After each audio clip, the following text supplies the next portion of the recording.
The Financial Stability Board was put through its paces in the year 2024, as we are able to affirm. There was a considerable contribution made by XRP and Ripple in addition to the G20. Many thanks for making your way back.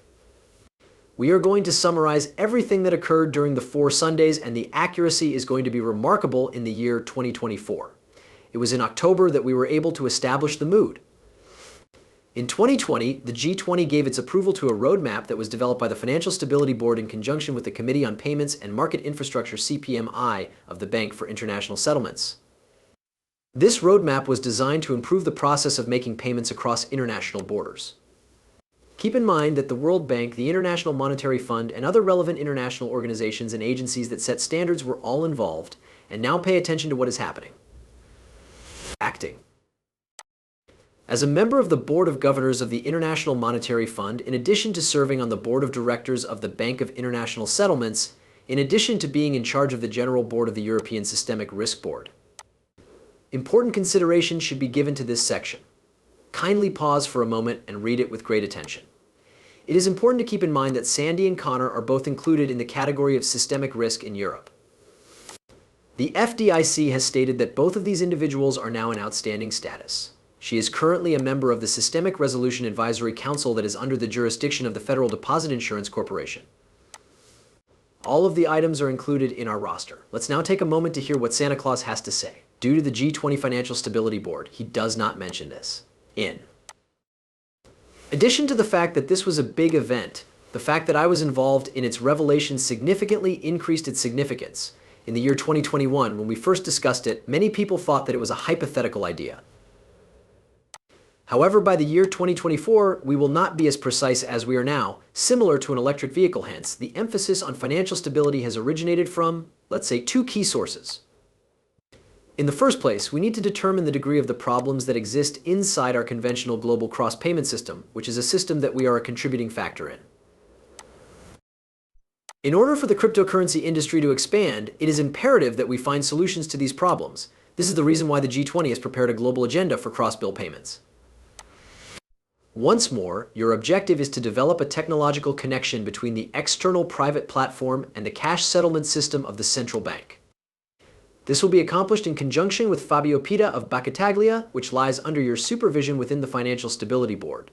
Discovering a solution that is compelling is another objective. Specifically, he is referring to Fabio Bonetta as the worldwide framework that controls activities connected to crypto assets and globally stable currencies. This helps to mitigate well-known risks such as anti-money laundering and countering foreign exchange. Before putting his counsel into action, it is essential to take into consideration and remember any of this information. A discussion was held regarding the carbon footprint, as well as the analysis of market infrastructure and payment systems, and the gathering of information from the Bank of Italy. Additionally, they drew parallels between Bitcoin, Visa, Ripple, and XRP, drawing attention to a few peculiar aspects that might not be immediately obvious. In addition to this, they carried out computations in order to ascertain the carbon footprint of each environment. Indeed, RLXRP emerged victorious in the end. For the purpose of this test, RLXRP performed better than Ether and Visa. Nevertheless, it is essential to take into consideration the fact that a great number of central banks are currently taking part in the CBDC, as I indicated previously. I would want to provide you with an example from the point of view of the Euro system, given that the Euro system is currently conducting experiments with new solutions that are based on DT and their possible interactions with target services. It is not apparent how this could interact with target services in order to settle the Eurocash leg of transactions in central bank money. Nonetheless, the term target services refers to the infrastructure that we utilize for interbank transactions in the Euro region. At the moment, we are investigating the possibility of establishing a technological connection between the cash settlement system of the central bank and the external private D platform, which is responsible for the management of tokenized digital assets. On the other hand, this alternative is largely geared on use cases that are associated with, such as the management of the life cycle of securities and the facilitation of delivery, as opposed to payment in secondary markets. We are also investigating an alternate method, which entails building a distributed ledger technology DLT platform for the Euro system from the bottom up and integrating it with a technological interface that connects it to market DT platforms. Not only do customers not want a city token, but they also want the freedom to transact between banks. One more bank token that they want is to network with the Federal Reserve and other financial institutions. On the contrary, this is exactly what customers do not want. With the goal of achieving more efficiency, they are looking for multi-town and multi-board liquidity for individual bank tokens. To have a better understanding of what is going on, let's take a look at the G20's strategy for enhancing international payments. In the year 2021, this was made available to the public, and it has been there ever since Mr. Nod moved in. Given that the facts are unambiguous, the most convincing evidence is presented in the fourth question. 2021 is the year when they intend to study liquidity. Let's take a trip back in time to November 2021, bridges, and see where we are in the year 2024. I am aware that I have already talked about this topic, but I would want to encourage all of you to show your support for a head of department by hitting the like button.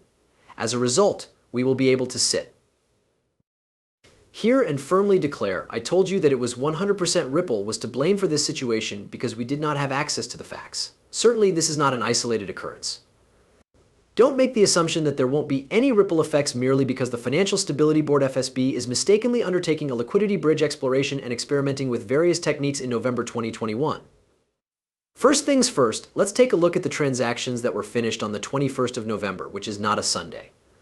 A greater number of currency trades took place on Sunday, November 21st, as compared to the previous day, when we were at that point in time. The payments reached levels that we had never seen before, with payments made on time. Unfortunately, you will not be able to make it to spiking on the 21st of November. Would you kindly be quiet and give me the opportunity to talk, ladies and gentlemen? Could you kindly share your thoughts with me in the comments section? When it comes to this particular instance, the fact that it was finished on a Sunday is not coincidence. I would not say that today is a typical day for conducting business. According to the G20 timetable, November 2021 is the month.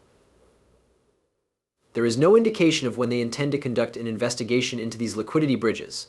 However, you are able to assume what went wrong. Without a shadow of a doubt, the market for RIT and XRP is extremely volatile, and I can't wait for those individuals who miss this opportunity to wait till the price rises to an all-time high. Sincerely, I feel terrible for anyone who will be unable to take advantage of this opportunity. It is going to be quite upsetting. Recall what I stated regarding groups that are responsible for defining standards. Do you agree to pay attention to this? If we look at another published timeline, which covers the period from January 2025 to December 2025, we will be able to verify that this is the acronym that the FSB stands for. Because they go on to add that national authorities and standard-setting bodies would supervise market implementation, including the private sector's alignment with domestic and international frameworks, the fourth quarter leading up to 2025 is going to be incredibly bullish, as I mentioned earlier. This is because they anticipate that the market will be quite bullish. This is a profoundly important new development, insinuating that the process of implementation will be easy and gradual. When this occurs, the national authorities and the agencies that are responsible for creating standards will monitor both the alignment of the private sector and the implementation of the market conditions. How come people are oblivious to this? I would appreciate it if you provided your feedback in the comments section below. However, in order to move forward with the 2022 PDF, it is very necessary to improve the cross-border payment systems so the BI's Innovation Hub Bank is able to provide payment services to international settlements. Several payment systems feature partial indirect access models, which are described in sections 2 and 3. These models enable indirect participants to send and receive money directly while using another participant as a settlement provider. It is important to highlight that these models are incorporated into their respective payment systems. Given that it is the number 28, I will go with that one. Considering how ridiculous this circumstance is, I will read that section. In your memory, Ripple, do you recall what I said? Surely you have the opportunity to find employment either directly or indirectly.